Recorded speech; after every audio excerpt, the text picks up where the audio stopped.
Selamat pagi, Pak Yosafat. Halo, selamat pagi Bu Christine, selamat pagi pendengar RRI di mana saja berada. Ya, salam sehat, Bapak. Ya, salam sehat, terima kasih. Baik, Bapak ini KPU NTT gelar kira pemilu 2024.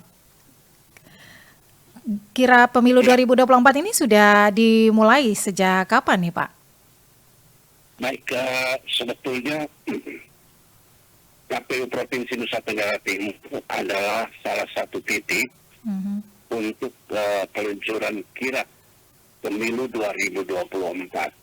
Pada hari yang sama, yaitu di tanggal 14 Februari 2023, itu ada 7 titik, yaitu di KPU IP Aceh, Kepulauan Riau, di kantor KPU Kota Batam, Hmm. kemudian Kalimantan Utara, Kepulauan Morotai, kemudian Provinsi Maluku Utara, dan di Papua. Jadi Oke. Nusa Tenggara Timur menjadi salah satu dari 7 titik peluncuran Mhm. kirap pemilu 2024 O- seperti itu. Oke, ini Dan, 7 titik ya peluncuran ya, kira pemilu 2024. Kenapa dipilih tanggal 14 Februari, Pak? nah ini penting. Tema yang diusung adalah peluncuran kirap pemilu 2024 setahun Mhm. menuju hari pemungutan suara. Baik. Jadi kalau pendengar, teman-teman pemilih semua mendengar, mengetahui bahwa mengapa 14 Februari dipilih di peluncuran kirap kemarin, Mhm. karena nanti di tanggal 14 Februari 2024 nanti akan dilaksanakan hari pemungutan suara. Karena Mhm. itu Komisi Pemilihan Umum mengadakan sebuah konsep acara spektakuler, Mhm. yaitu peluncuran kirap pemilu menuju pemilu 2024. Nah, hari pemungutan suara itulah dipilih di tanggal 14 Februari. Nah, sehingga mengapa 14 Februari 2023 itu dilakukan peluncurannya. Baik. Oke, untuk Nusa Tenggara Timur sendiri ini sudah diselenggarakan ya tanggal 14 kemarin. Nah, ini untuk beberapa kota kabupaten ini juga akan disinggahi seperti itu kirapnya ya, Pak? Penyelenggaraan Benar kirapnya. sekali. Mm-mm. Dan di Nusa Tenggara Timur uh, kita ikut menyelenggarakannya Mm-mm.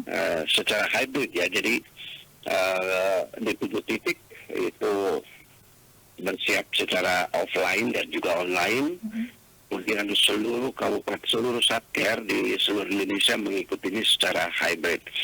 Nusa Tenggara Timur itu juga sudah bersama-sama secara nasional itu menyelenggarakan kegiatan ini di tanggal 14 Februari jam 3 sore, jam 3 siang itu ya. Mhm. Nah, itu sudah dilakukan. Nah, karena itu konsep yang akan dilaksanakan di Nusa Tenggara Timur menuju ke titik ini. Nah, begini, konsepnya nanti Mhm. seluruh titik di seluruh di 7 titik itu mulai dari Aceh, Mhm. NTT dan seperti yang saya sampaikan Ya. tadi akan bermuara di KPU RI tanggal 26 November Hmm. tahun ini, sehingga seluruh bendera yang dikirap itu akan menuju ke titik yang sama. Nah, di NTT akan dilalui bendera kirap. Mhm. Nah, bendera itu terdiri dari satu bendera yang merah putih, kemudian satu pataha KPU, Mhm. ya, simbol lambang KPU itu, kemudian ditambah dengan 18 bendera atau pataha untuk partai politik Partai. peserta Oke. pemilu 2024 nanti. Kalau Baik. di Aceh, maka ditambah lagi dengan uh, partai politik Aceh, bendera atau lambang benderanya Mhm. uh, apa nama partai lokal. Jadi Baik. total dari Aceh itu 24, sedangkan selain Aceh itu ada 18 bendera.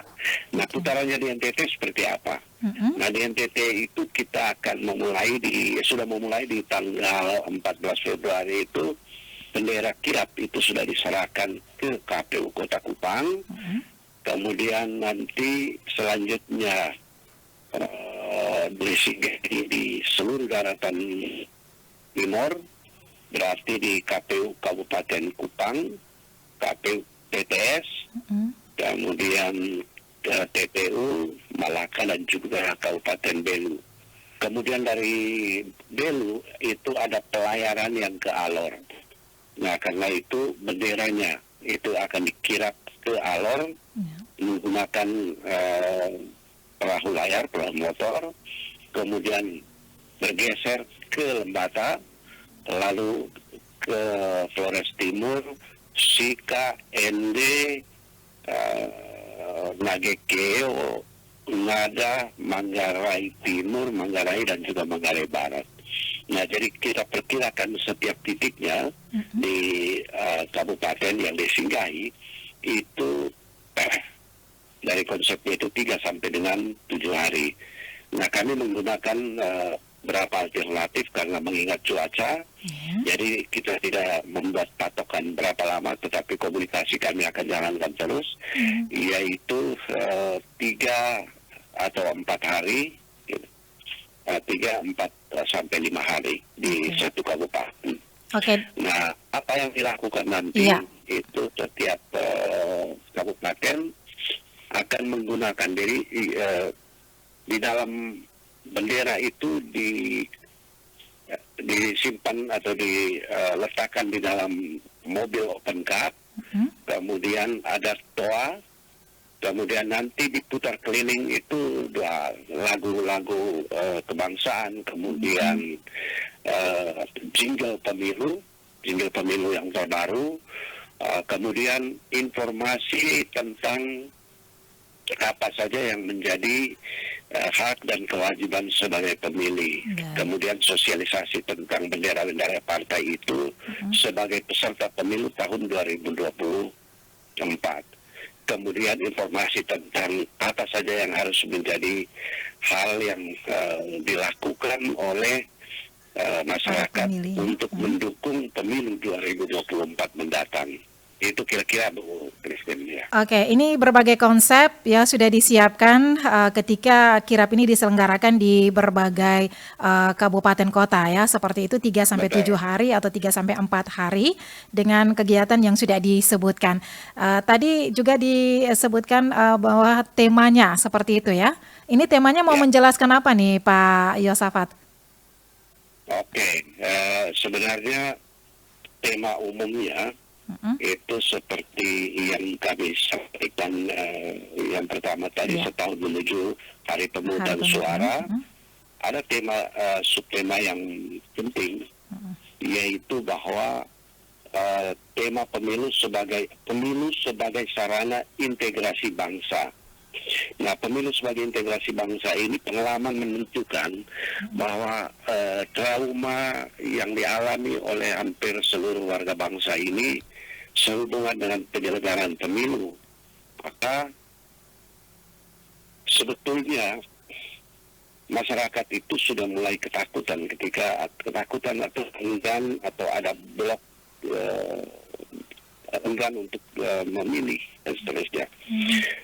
Karena itu pengalaman yang terburuk adalah bagaimana pemilu itu membuat orang terpecah belah. Ada politisasi sara, politik identitas, kemudian bahkan di dalam satu rumah atau keluarga itu pecah belah dan segala macam. Nah, tema ini diusung untuk merekatkan kembali bagaimana pemilu itu dipandang sebagai sesuatu yang sangat penting buat rakyat, karena di sana kekuasaan itu atau kedaulatan yang sesungguhnya ada di tangan rakyat harus diejawantahkan melalui sebuah proses yang benar. Karena ketika itu dia sedang memilih pemimpinnya. Bagaimana mungkin dia bisa enjoy apabila proses yang diselenggarakan itu kemudian memecah belah. Maka itu tema yang diusung di kesempatan ini adalah pemilu sebagai Sarana integrasi bangsa. ya betul sekali. Pemilu sebagai sarana integrasi bangsa. Dan dia hanya sebenarnya alat saja. Nah, kita sebagai manusia yang melaksanakannya itu harusnya tetap sadar, tetap waspada. Kerukunan kita itu tidak boleh terpecah belah hanya gara-gara kita berbeda pilihan. Dan membiasakan diri bahwa ketika berdemokrasi, ketika ada pemilu itu perbedaan itu adalah keniscayaan, tidak bisa dihindari. Maka saling menghargai, saling menghormati pilihan, kemudian tidak sangat euforia ketika menang, kemudian menjadi kalah dan itu bersiap-siap untuk balas dendam dan segala macam, itu sudah harus dihindari. Maka itu kita menginginkan ini kirap berjalan, ada dua hal yang ingin dilakukan, yaitu sosialisasi dan juga pendidikan pemilih, seperti itu. Oke, baik. Jadi ini ada kolaborasi juga ya dengan pihak lain seperti itu ya, Pak Yosafat, untuk pelaksanaan kirap ini. Iya. Ya. Nah, setiap kali menyinggahi satu titik, maka teman-teman Komisi Pemilihan Umum di kabupaten itu tentu mengajak untuk bagi masyarakat dan juga dinas, instansi, kemudian terutama partai politik untuk benar-benar terlibat dalam kegiatan ini. Nah, tugas Komisi Pemilihan Umum adalah menjalankan peristiwa kirap bendera pemilu ini, kirap pemilu 2024 ini, untuk memberikan sosialisasi dan pendidikan pemilih. Wajar bagi masyarakat untuk trauma karena memang mereka alami seperti ini. Tetapi tugas KPU dan juga semua peserta dan juga pemerintah mendorong supaya pemilu sebagai sarana integrasi bangsa yang kita usung kali ini benar-benar tertanam di dalam benak sanubari masyarakat. Jadi tidak boleh ada trauma lagi yang muncul, tetapi yang ada adalah sukacita yang luar biasa bagi kita semua untuk ikut dalam menghelat pesta demokrasi ini. Iya, dan namanya demokrasi, pesta demokrasi, jadi kita harus bersuka cita ya, berbahagia seperti itu ya. Dan juga bisa menjaga kualitas demokrasi melalui pemilu ini juga dapat berjalan dengan luber dan jurdil seperti itu ya Pak Yosafat. Betul sekali. Oke. Nah, kalau ketika dia tiba di Ende misalnya, Ende itu sangat terkenal dan kemana-mana kami selalu menjadikan informasi yang penting bahwa kota kelahiran atau Pancasila itu ada di Ende. Bagaimana tugas teman-teman Komisi Pemilihan Umum di sana untuk menjadikan momen peluncuran kirap pemilu ini atau kirap pemilu ini, kepentingannya apa untuk masyarakat Ende dan hikmat apa yang bisa diambil ketika dia berada di kota Ende misalnya, seperti itu. Jadi silakan kawan-kawan itu berkreasi dan seterusnya, seperti itu. Oke, baik. Pesan apa yang mau disampaikan Pak Yosafat untuk para masyarakat sebagai pemilih, kemudian juga para caleg ataupun partai-partai yang benderanya akan dikirapkan ya di berbagai daerah atau kabupaten kota nih Pak, dan juga para pengawas pemilu tentunya ya, yang menjadi tugas ya untuk memberikan sosialisasi dan lain sebagainya. Silakan Pak Yosafat. Baik, kesempatan kirap bendera, kirap pemilu 2023 ini menjadi sarana untuk mengingatkan.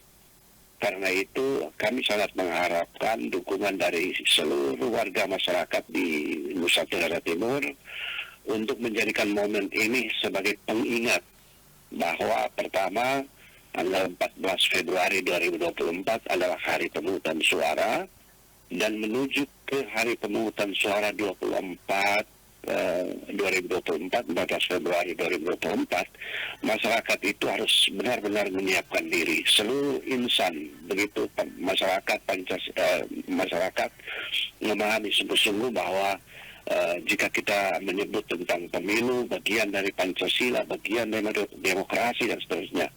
Nah, karena itu perbedaan adalah sebuah keniscayaan, saling menghormati adalah kewajiban, dan kita semua saling menghargai satu dengan yang lain. Kemudian sebagai pelaksana pemilu, kami harus memahami bahwa penyelenggara pemilu harus menjalankan asas dan prinsip yang benar. Nah, dengan prinsip-prinsip bahwa ada keterbukaan, kejujuran,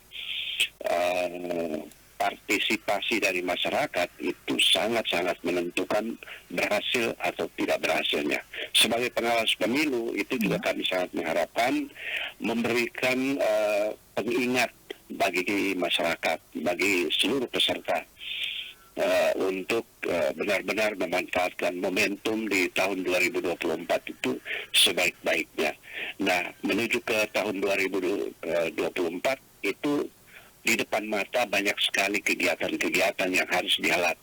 Saat ini kita sedang melaksanakan pendaftaran pemilih. Pemutakhiran data pemilih ini ujung tombaknya itu ada di Pantarli. Nah, dukungan bagi Pantarli, petugas-petugas kita yang dari rumah ke rumah untuk memberikan mendaftarkan nama pemilih itu mohon dibantu. Berikanlah dokumen yang benar, kartu pemilih, kartu keluarga, kemudian kartu tanda penduduk elektronik, KTP dan seterusnya, itu mohon dibantu. Lalu sampaikan apa adanya tentang dokumen-dokumen itu, termasuk dengan misalnya ada yang disabilitas, tolong disampaikan. Ada juga teman-teman masyarakat yang ketakutan ketika atau enggan untuk menyampaikan. Kami ada anggota keluarga yang disabilitas. Mengapa penting? Karena ini menjadi data bagi kami untuk memberikan pelayanan terbaik bagi pemilih yang berkebutuhan khusus. Maka itu mohon disampaikan dokumennya. Kemudian yang saat yang bersamaan itu Komisi Pemilihan Umum sedang melaksanakan verifikasi faktual bagi calon perseorangan DPD. Apa yang harus kami lakukan juga dari rumah ke rumah, PPS dan juga KPU akan dari rumah ke rumah untuk memverifikasi apakah pendukungnya benar atau tidak, atau mendukung atau tidak, dan seterusnya.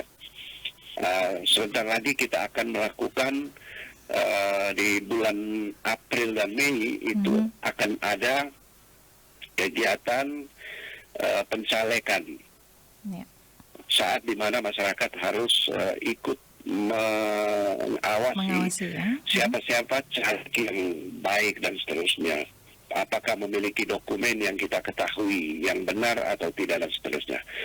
Kemudian nanti kampanye dan pada hari pemungutan suara kami mengajak Bapak Ibu semua, teman-teman pemilih, pendengar sekalian untuk berbondong-bondong ke TPS untuk menentukan pemungutan suara. Dan saya ingatkan lagi bahwa di tanggal 14 Februari ada 5 jenis surat suara yang kita akan coblos, yaitu mulai dari Presiden, DPR RI, DPD, DPR Provinsi, dan juga DPRD Kabupaten. Maka itu setahun menuju ke hari pemungutan suara, kita waspada untuk ikuti secara baik prosedur ini. Pendaftaran pemilih sampai pengawasan pada kampanye dan seterusnya, itu harus tetap kita ikuti secara baik. Saya kira itu, Bu Kristen. Baik, terima kasih Pak Yosafat untuk waktunya bersama Pro 1 RRND pagi hari ini. Selamat kembali beraktivitas, selamat pagi. Terima kasih, selamat pagi. Pro 1, kanal inspirasi. Dr. Andus Yosafat Koli MSI, anggota KPU Provinsi NTT Divisi Sosialisasi Pendidikan, Pemilih, Partisipasi Masyarakat dan SDM baru saja bersama kita pendengar ya, seperti yang sudah dijelaskan tadi bahwa ini kira pemilu 2024 ini sudah di launching ya di 6 titik di wilayah Indonesia termasuk Nusa Tenggara Timur yang mengusung tema setahun menuju pemungutan suara yang sudah dimulai di Kota Kupang dan selanjutnya ke Kabupaten yang ada di Timur Tengah Selatan, Utara, Malakabelu, kemudian juga di Pulau Timur dan juga akan berlanjut ya ke Kabupaten Flores Lembata pendengar. Dan juga selain itu tadi juga dijelaskan bahwa pada semua pawai kira pemilu dari daerah ini juga akan bertemu di Jakarta nanti pendengar ini pada saat masa kampanye 3 hari setelah 25 November 2023. Untuk itu pendengar RRI, mari ya kita bersama-sama untuk menyukseskan pelaksanaan pemilu 2024. Pemilu tidak hanya berkompetisi tetapi sarana integrasi bangsa sehingga kita semua diajak ya untuk turut terlibat. Jangan kemana-mana pendengar RRI, selepas ini kami juga akan kembali menghadirkan topik wawancara lainnya ya yang terkait dengan dampak cuaca ekstrim di wilayah Kabupaten Ende dan upaya penanganannya. Tetap bersama Pro 1 RRI Ende, kanal informasi dan inspirasi.